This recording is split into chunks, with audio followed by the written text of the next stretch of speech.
Que a graça e a paz do Senhor Jesus seja com você, com a sua família, aqui pastor Ricardo Souza, para o nosso devocional do dia. Já quero pedir você que compartilhe este devocional, deixe o seu like, compartilhe aí com a sua família, amigos, irmãos de igreja, deixe também o seu comentário e convido você que ainda não é inscrito neste canal a fazer a sua inscrição e ativar as notificações clicando no sininho e na opção todas. Hoje vamos falar sobre o tema quem você busca nos momentos difíceis. E para isso vamos ler a palavra de Deus no segundo livro dos Reis, capítulo 1, versículo 3, que diz: Mas o anjo do Senhor disse a Elias, o tisbita: Levanta-te, sobe para te encontrares com os mensageiros do rei de Samaria e diz-lhes: Porventura não há Deus em Israel, para irdes consultar a Baal-zebube,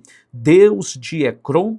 Veja, queridos, a palavra nos fala de um homem chamado de Acasias. Acasias reinava sobre Israel, e a palavra de Deus diz que ele era um homem ímpio, um homem sem o temor de Deus. Certamente ele, como rei de Israel, conhecia tudo aquilo que o Deus Todo-Poderoso tinha feito por esta nação. Como Deus tinha visitado os hebreus no Egito e dali os tinha tirado, como Deus os conduziu pelo deserto e também como o Senhor os introduziu na terra de Canaã. Certamente ele sabia de toda a fidelidade de Deus, de todas as obras do Senhor, mas mesmo assim ele preferiu, assim como seu pai Acabe e como a sua mãe Jezabel, a servir a Baal, a servir os falsos deuses. E a palavra de Deus nos diz que certa feita ele estava no seu palácio e ele cai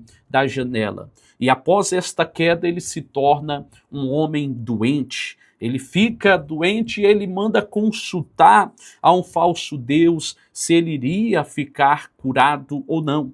E quando os mensageiros dele, aliás, estão indo consultar este falso deus, Deus manda Elias dizer para eles: não há Deus em Israel, para que você possa buscar os deuses de Ecrom, ou Deus de Ecrom, este falso Deus chamado Baal-zebube.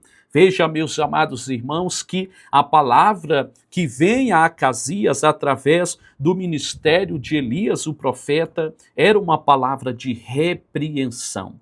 Porque veja que Deus, através desta repreensão, queria certamente fazer Acasias refletir, queria fazer Acasias meditar para que, porventura, ele viesse se converter. E Deus diz para ele, através do ministério de Elias, que da cama a qual ele estava agora, ele não desceria, porque ele tinha desprezado ao Deus verdadeiro. Veja, amados irmãos, que há muitas pessoas também nos nossos dias, nos momentos difíceis, desprezando a direção de Deus, desprezando a palavra de Deus, desprezando aquilo que Deus pode fazer por elas. Assim como Acasias desprezou a Deus, hoje muitas pessoas desprezam a Deus, preferem ouvir os falsos deuses, as falsas entidades, os demônios. Outras pessoas preferem ouvir os amigos e colegas e não dão ouvidos ou credibilidade à voz do Deus Todo-Poderoso. E por isto veio uma palavra de juízo, uma sentença sobre Acasias, sabe? Por quê? Porque Deus é amor, sim, mas Deus também faz justiça. Deus, ele governa toda a terra e ele é o juiz, meus irmãos, de toda a terra. A palavra do Senhor diz que quando aquele rei recebe esta palavra que Elias tinha enviado através dos mensageiros dele, ele manda chamar ali Elias. E os homens que vão chamar Elias vão levando soldados. 100 soldados vão buscar Elias em 2 vezes. Eles e os seus capitães. O primeiro capitão, que foi com 50, mandou Elias descer depressa, dando ordem. E Elias disse: eu sou homem de Deus, que desça fogo do céu e consuma você estes 50. O segundo segundo capitão, que veio também com seus 50 soldados, veio na mesma arrogância. E Elias disse: eu sou homem de Deus, que desça fogo do céu e consuma você e estes 50, e eles foram mortos também. O terceiro vem humildemente, se prostra, pede ali para Elias descer, com humildade ele se dirige ao profeta, e o profeta atende. Por quê? Porque Deus, meus amados irmãos, não suporta a arrogância. Deus não aprova os arrogantes. Os arrogantes são confundidos, os arrogantes são derrotados, são envergonhados, mas os humildes alcançam graça da parte de Deus. Veja, amados irmãos, que Acasias se comportou como esses dois primeiros capitães, com arrogância, e por isso pereceu.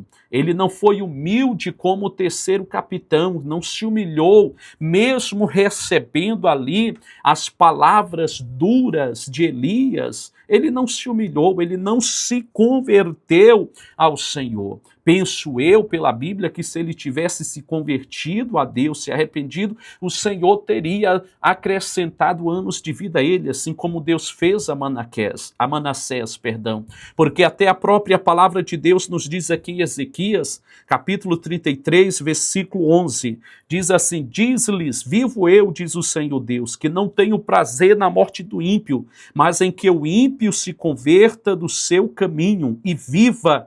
Convertei-vos dos vossos maus caminhos, pois, porque razão morrereis, ó casa de Israel. Então veja que Deus não tem prazer na morte do ímpio, Deus quer que ele se converta, Deus quer que ele se arrependa. Se Acasias tivesse se arrependido, se convertido, se humilhado, o Senhor certamente teria perdoado a Acasias, teria acrescentado anos de vida a Acasias. Porque veja, quando Deus repreende um homem, ele está dando uma oportunidade para o homem se converter, se arrepender e assim ser perdoado e salvo. Este é o propósito de Deus, de salvar e não de condenar. Queridos, com essa história e essa explicação, nós aprendemos, em primeiro lugar, que se nós erramos, temos que nos arrepender, temos que deixar o pecado, temos que nos voltar para Deus para assim alcançar o perdão, a misericórdia e a salvação do Deus Todo-Poderoso para nós. Em segundo lugar, devemos buscar ao Senhor. Nos momentos difíceis, não devemos somente consultar um amigo, porque nem sempre o amigo é amigo de verdade. Nem sempre aquela pessoa que nós consideramos quer realmente o nosso bem. Nem sempre, ainda que queira o nosso bem, ela terá uma palavra sempre de sucesso ou uma palavra certa para nós. Sobretudo, devemos primeiramente, com muito temor, com o coração aberto, cheio de disposição para obedecer, devemos primeiramente buscar a Deus, pois este sim nos ama, este sim quer o melhor para nós, e este sim tem vida para nos dar, tem solução para os nossos problemas. Então, sobretudo, busquemos ao Senhor. Que Deus abençoe e fale muito mais ao teu coração. Vamos orar neste momento. Deus poderoso, em nome de Jesus nós te pedimos, ó Pai, que o Senhor tenha misericórdia de nós. Perdoe as nossas fraquezas, perdoe, ó Pai, os nossos erros, Senhor, nos sare. Venha, Senhor Deus amado, nos ajudar nas situações difíceis, em meio aos problemas, em meio às adversidades. E o Senhor venha, Pai, nos orientar, nos auxiliar, nos dirigir, meu Pai, em toda a tua boa, perfeita e agradável vontade. E livre-nos do mal, Senhor, e nos dê vitória, é o que te pedimos em nome de Jesus. Amém e amém. Toda a glória a Deus, o nosso Pai. Peço você que compartilhe este devocional, deixe o seu like, comente, e se você não é inscrito, inscreva-se agora mesmo neste canal e ative as notificações clicando no sininho e na opção todas. Deus abençoe a todos, tenham todos um ótimo e abençoado dia. Fiquem todos debaixo da bênção, da graça e da paz de Cristo Jesus.